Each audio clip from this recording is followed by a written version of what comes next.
श्री राम जन्म की कथा। नमस्कार दोस्तों, एक समय की बात है। अयोध्या के महाराज दशरथ ने पुत्र प्राप्ति के लिए यज्ञ रखा। इस यज्ञ के लिए राजा दशरथ ने अपनी चतुरंगिणी सेना को काले कान वाले घोड़े को छोड़ने का आदेश भेजा।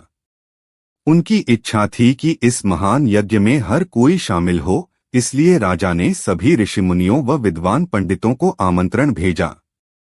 निर्धारित दिन पर महाराज दशरथ अपने दोस्त गुरु वशिष्ठ, ऋण ऋषि व अन्य विद्वानों के साथ यज्ञ मंडप में पहुंचे।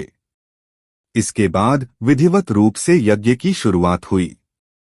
मंत्र उच्चारण और पाठ जैसे सभी विधि विधान के साथ कुछ घंटों में यज्ञ पूरा हुआ। राजा दशरथ ने फिर सभी ब्राह्मणों, विद्वानों व अतिथियों को उपहार में धन और गाय आदि देकर आदरपूर्वक विदा गया। उस यज्ञ में प्रसाद के रूप में खीर बनी थी। उस प्रसाद में पुत्र प्राप्ति का आशीर्वाद था, जिसे खाने के बाद तीनों रानियां गर्भवती हो गईं। कुछ समय बाद चैत्र माह में शुक्ल पक्ष की नवमी तिथि के दिन राजा दशरथ की पहली पत्नी यानी रानी कौशल्या ने एक बच्चे को जन्म दिया। उस बच्चे के चेहरे में इतनी रौनक थी कि हर कोई देखकर समझ जाता था कि वह आम बच्चा नहीं है। इसी तरह राजा की दूसरी रानी कैकेयी ने एक पुत्र और तीसरी रानी सुमित्रा ने दो पुत्र को शुभ नक्षत्रों में जन्म दिया। राजा दशरथ का महल और नगर 4 पुत्रों के जन्म से खिलखिला उठा। चारों तरफ आनंद और जश्न का माहौल था। पूरी प्रजा खुशी से गा व झूम रही थी। इस खुशी को देखकर देवता भी फूलों की वर्षा करने लगे। इस जश्न में शामिल होने के लिए कई ब्राह्मण भी पहुंचे और राजा दशरथ के बेटों को आशीर्वाद दिया। खुशी से झूम रहे राजा दशरथ ने ब्राह्मणों को खूब दान दिया।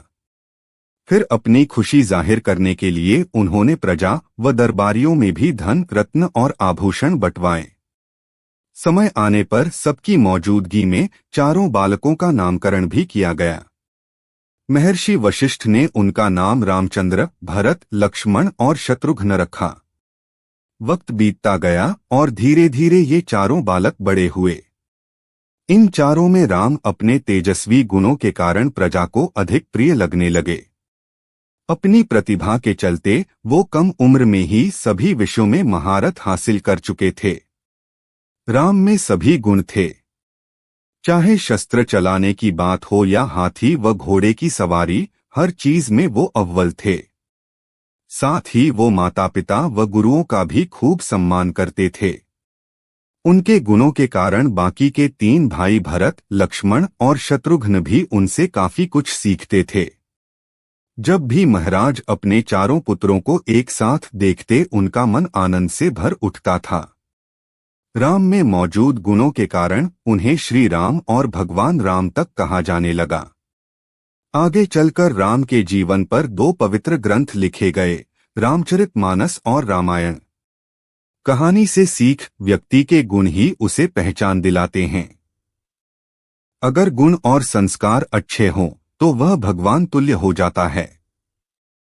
धन्यवाद दोस्तों, वीडियो पूरा देखने के लिए। वीडियो पसंद आए वीडियो लाइक और शेयर करें और चैनल सब्सक्राइब करें। धन्यवाद।